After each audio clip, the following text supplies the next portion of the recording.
Assalamualaikum warahmatullahi wabarakatuh. Nami abdi Sahrul Rafli Nofriansyah di SMPN Sabtu Maja. Aya hiji biruang coklat, awakna lintuh. Manehna sok kataji lamun nempo manuk ricit di sarada nyanyi galumbira. Biruang sok hayangeun miluan kakawihan ngan manehna teu mampuheun. Dina hiji poe manehna kalangsu di deukeut palimburan. Manehna ho'okeun nempo budak angon keur niup suling. Sorana meni halimpu kadengina. Si biruang langsung balik deui ka leuweung terus nyaritakeun pangalamanna ka si peucang. Hiji poe si peucang ulin. Si peucang nepi ka dapuran awi. Kusabab capek, si peucang ngeureunan di dinya. Keur kitu kadenge suara rereketan awi. Sorana lumayan halimpu. Sanajan teu sahalimpu suara suling. Kitu bijil sifat jahilna. Sorangana ngamaksud ngaheureyan babaturanna, nyaeta si biruang.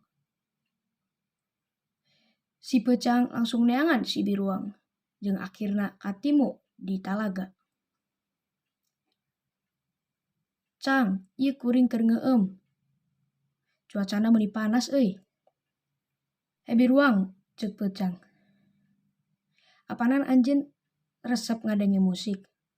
Hayu milu jeung kuring. Urang tuduhkeun di mana tempat bisa ngadenge musik anu halimpu kadengena." "Nu bener, Cang. Hayu atuh urang indit." Ti kaanggangan biruang nempo si peucang anu keur niup suling tina awi. "Cang, ibatan urang ukur nempokeun ajaran kuring maen suling," bari ceuk biruang bari ngadeuketan si peucang.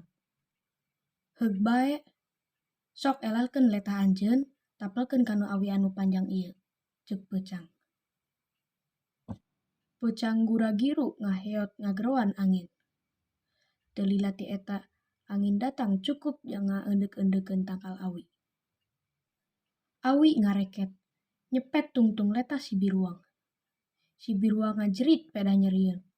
Untungna si biruang gancang narik letahna.